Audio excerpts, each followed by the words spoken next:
Assalamu alaikum and welcome back to Inside Politics here on Time Television. I'm your host, Ali Najmi, and today we have a very special guest. We have a young, dynamic candidate for the New York State Assembly. We have Robert Carroll. Nice to see you, Ali. Thank you for having me on. Yes, no, it's great to have you. Tell us a little bit about which district are you running in and how did you become a candidate? So I'm running in the 44th Assembly District, which is Park Slope, Windsor Terrace, Kensington, parts of Victorian Flatbush, Dipmas Park, and a little bit of Midwood and Borough Park. So I believe a lot of our viewers would be very familiar with sort of the Church McDonald area in Brooklyn. Yes. That's part of your district. That's part of the district, Church and McDonald, and that whole corridor down McDonald Avenue runs all the way, through the district. Okay. And I grew up actually not too far from there. I grew up on East 4th Street between Caton and Albemarle Road. My parents still live on that block, went to PS 230. Which is right down the block from Church and McDonald. Right. And I'm a practicing lawyer during the day now. I also am a Community Board 7 member, and I used to be the president of Central Brooklyn Independent Democrats, which is a local progressive and politically reform-minded organization. And I'm very active in the Park Slope Civic Council and the Windsor Terrace Food Co-op. So you have a really interesting district. It's one that has a huge South Asian population, Yes. A very dynamic and growing Bangladeshi population. How do you feel about representing such a diverse district? It's one of my favorite parts about the district because you can go and be knocking on doors in Park Slope or Windsor Terrace, and then in the afternoon, many times I'd go to a mosque right after Friday prayers, and then you might be in Victorian Flatbush, which is these kind of old stately homes, and then you might be at a synagogue or a yeshiva or a Catholic church, and so you really run the gamut of different folks from all over the world who at the end of the day, what you realize is that the base issues are so often the same. It may be a different perspective, there may be some differences on the fringes, but the core of is the school down the block going to be able to help my child? Is the train going to come on time? Are we going to get the necessary social services? Are you going to advocate, for me? Are really at the heart, and which it's humbling, and it kind of shows you the humanity of everyone. Now you've done a tremendous amount of outreach in this community. It's something that I've noticed, and the reason I wanted to have you on the show. You're a leading candidate. You have the endorsement of State Councilman Brad Lander, who's a friend of this community and well known to our viewership, the New York Times, the Muslim Democratic Club in New York, many elected officials, former Assemblyman Brennan. Yeah, or he's still current. He's currently the Assemblyman. He's retiring. He's endorsed you. And so you have a lot of support, but you're going out of your way to cultivate support in the Bangladeshi community, the South Asian community, the Muslim community, in a way that I thought was pretty special. How long have you been working with this community, and how did you make inroads? Well, so I think one of the most important things is, I have a grandfather from Ireland. I have other relatives who are from Ireland. This whole city, you go back a couple of generations, and everybody's from somewhere else. And I think it's the bedrock of our city is immigration and our immigrants. And so I think it's important that we have elected officials who understand that and who also stand up for the new immigrant communities that are going to help build the next century of New York. And then also during the day, part of my law practice, I'm a practicing lawyer, is around election law. And I used to also be the president of Central Brooklyn Independent Democrats. So electoral reforms and voting is just a core issue for me. So when I saw, when we were looking at, previous turnouts, that the Muslim, the Bangladeshi, and Pakistani communities in the district make up population-wise almost around 12%, maybe a little less, maybe a little more, but vote at much lower rates. I went to folks in the Muslim community, in the Bangladeshi community, who I know, and I went to Councilmember Brad Lander and others and said, we got to do a voter registration drive and a voter education drive during the summer, because this is a great time to talk to the community, and also because of such the hateful and bigoted words of Donald Trump, we thought also that it's like, this is a time to show that New York, to have a resounding, overwhelmingly vote no against him, to say, we don't stand for this. This is not our value. This community is really on edge with the Islamophobia that's increased. part and parcel of Donald Trump's rhetoric. There have been recent murders, actually in the Bangladeshi community, mostly in Queens, that have left people with a lot of questions about the motive for those slayings. I think there were 3 in the last month. People are really on edge, and people are actually afraid about being visibly Muslim walking down the street now. What's your message to your constituency in your district, and how do you think you can help them in this public safety issue? Well, I think the big thing is we need to make sure that there are elected officials and community leaders on all sides, both Muslim and non-Muslim, who will stand up and say no, and stand up and say, I was glad to be at the Peace and Unity rally that was held on Avenue C in McDonald right after the slaying of the imam and his aide. And, you know, people from across the city came out for that. And I think if we can stand up, we can at least show to those people who hold these bigoted views that this is not your city. This is not, you know, these are not views that we will accept. We need to make sure that people, this country was founded on folks coming from England saying, fleeing religious persecution. Right. And religious freedom is not just something for folks who are Christian or Catholic or Jewish. It's for all folks. And people need to make sure that if you are coming, if you are in the United States, if you're a citizen or a non-citizen, that you should be able to freely practice your religion.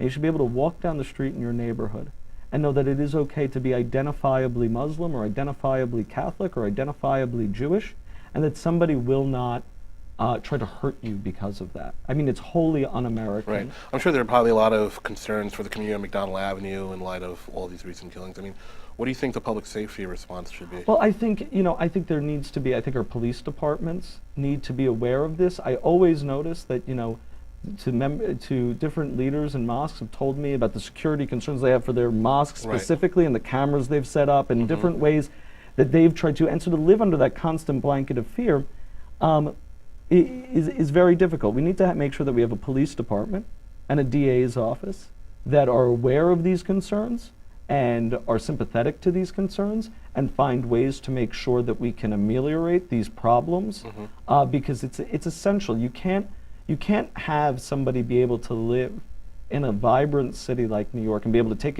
full advantage of it if they fear that I can't go to a certain neighborhood or I can't, you know, walk down the street by myself because I'm afraid somebody from another community might attack me. Right. And, you know, unfortunately, you know, you can't, you know, create perfect safety anywhere. Sure, no, You can't stop people from having perverted views. But what I think we can do is we can find ways to educate folks. We can find ways to build bridges. One of the things that I talk about in the community is that we have this very diverse district where there are, you know, Orthodox Jewish folks, there are people who are gentrifying areas, who are from all over the world, there are people who are coming in who've lived there for generations, who are Irish or Italian, there's a Russian-speaking portion of the district. You know, so it's a very, very diverse district, and unfortunately sometimes folks live just a couple of blocks apart and they don't even know their neighbors. They don't know, you know, the shops that they use or the food that they eat. And, you know, some of the most fun is being able to go into a great, you know, kosher deli. Sure, or that's one of the best parts about campaigning. Yeah, you get to go to everybody. Yeah, and you get to eat some great food and talk to folks. And it really broadens your horizons. Now, I want to switch to some serious issues that are, I think, affecting the legislature. One is ethics. Yeah. You know, there were 2 leaders of the legislature, Assembly and the Senate, that got convicted essentially for corruption. They both happened to be attorneys. Yeah.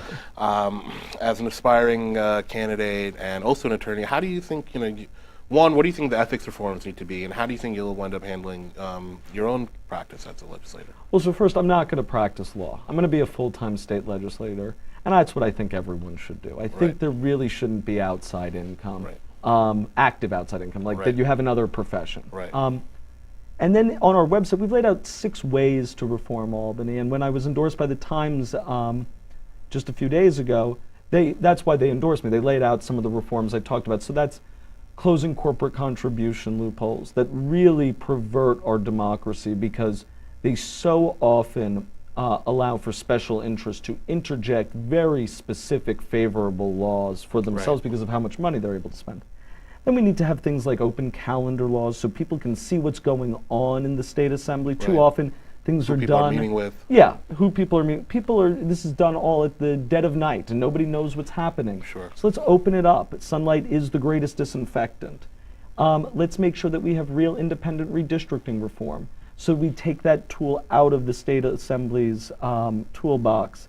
Let's make sure that we find ways to create real campaign finance reform and give voice to the people of the districts and not to very powerful special How do you interests. feel as somebody that's walking into this legislature, with everything that's been going on? I mean, do you feel hopeful for your tenure? Yeah, I do. I would not do this. I like to tell folks, if I wanted to work less and make more money, Right. I'd stay being a lawyer. Right. And the reason why I want to do this is because I love Brooklyn. Right. It's the only place I've ever lived. Right. It's the place where all my friends, all my family members are from. I love civic life, political life. I'm excited to do this. And so I would not, though, be excited to do this if I thought I was going to go to Albany and not be able to get anything done. Do I think it'll all happen overnight? No. Sure enough, But there are a lot of young people and new people who are going to Albany. There's kind of a generational shift happening this year, and I bet more of it will happen in 2 years. And so I think that will change the dynamics of Albany. If you get to join the Michael Blakes and Neely Rosicks of the world. Yeah. Maybe. We got to take a short break. Don't go anywhere. We'll be right back to continue our conversation here on Time Television.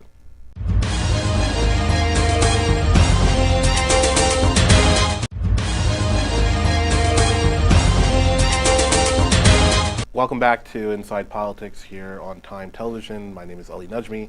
I'm here again with our great guest, Robert Carroll, who's running for the Assembly. Now, the election is on September 13th. Yes. Which is coming up pretty quickly. How's it looking? How's the race going? So look, the race is going very, very well, but you never know with an election. But I've knocked on personally 7,000 doors. The campaign has knocked on tens of thousands of doors.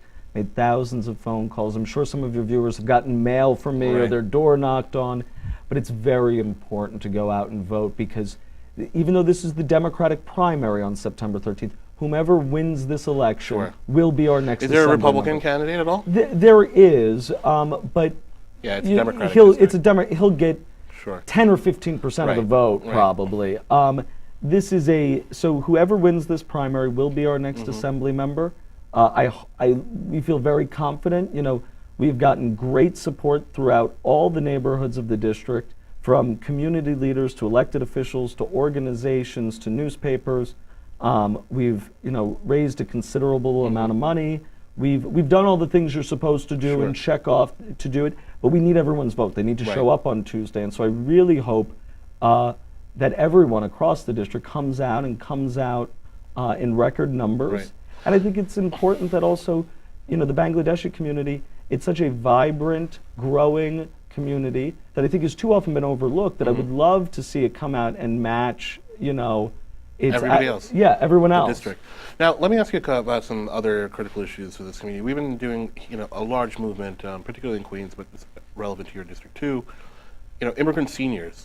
It's actually a huge issue, and language accommodation and language services for seniors, having a center to go to, has been something that people are really advocating for. I could see people in your district benefiting from, say, a senior center with Bengali language, halal food, and somewhere to go, and services and that. How do you think, a community like that in your district can achieve something like that? Well, I think we need to, work with stakeholders and community leaders to find either a current senior center that's within, walking very close to where the majority of Bangladeshi-speaking folks live in the district, so that folks can get there and use that to accommodate that. Or we need to find ways to build a new one, to make sure that, because when we're talking about seniors, and seniors of any background, we want to make sure that they're on fixed incomes.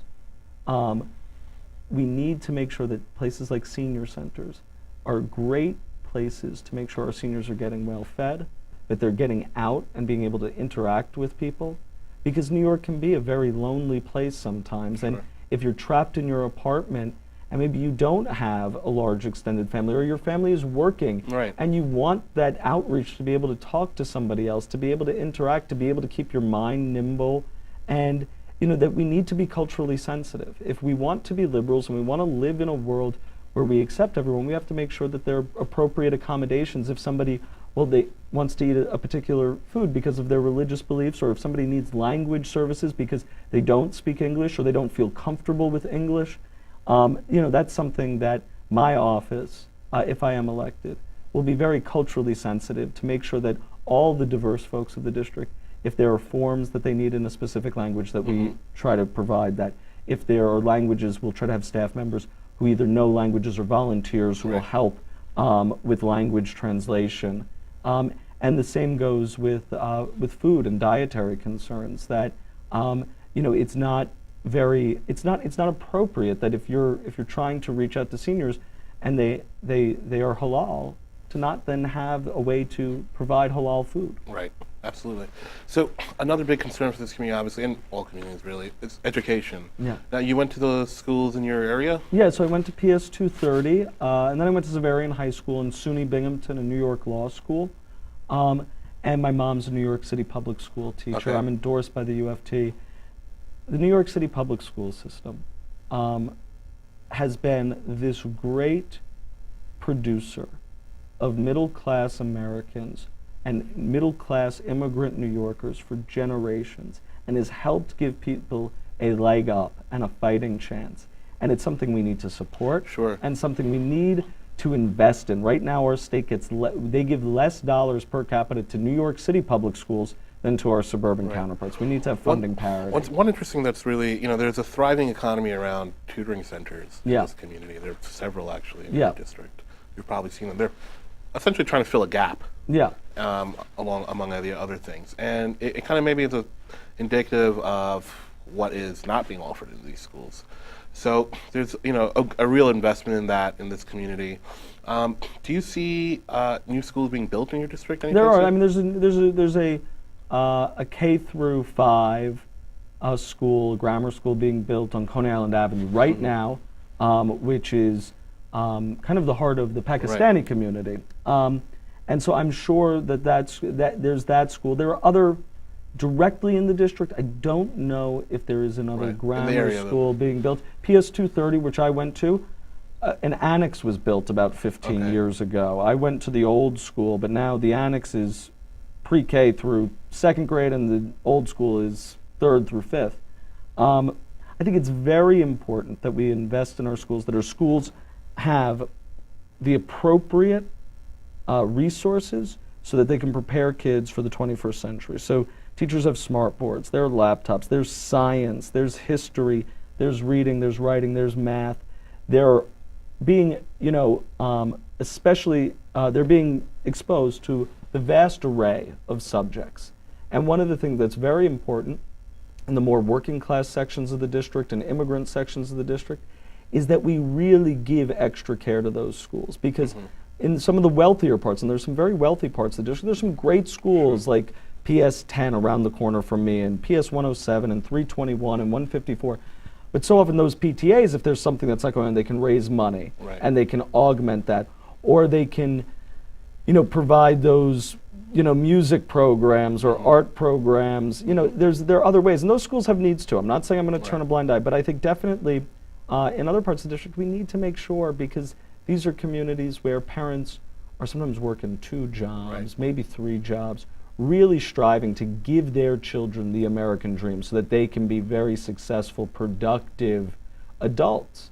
And, it's in all of our best interest, because, Sure, absolutely. Ali, you and I are young men right now, but in 20 years, we'll be a little older, and we'll want the kids at PS 230 or PS 217 to be able to pick up the mantle and say, oh, I can do this work now, and I can show up to court and cover that history, no problem. So just very quickly before we end, if you could reduce your sort of, what are the top 3 things legislatively that you want to do when you get to Albany? So, reform, ethics reform and rules reform, it's so necessary. Absolutely. And the reason why it's necessary is because we can't do anything else unless we get that done.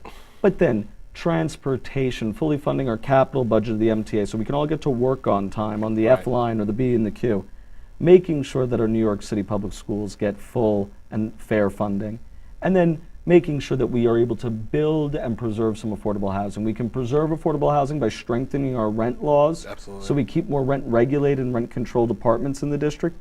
And then we have an idea to build new affordable units by putting a sales tax on ultra luxury co-op and condominiums over $5 million, and then using those proceeds to help build some new affordable Well, units I around think the that city.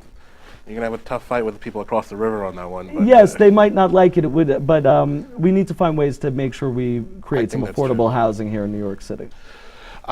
Before we end, if people want to learn more about you, help out on your campaign, where can they find you? They can go to Robert Carroll 2016, and Carroll is spelled with 2 R's and 2 L's, Carroll. Right. So robertcarroll2016.com. I'm also on Facebook and Twitter.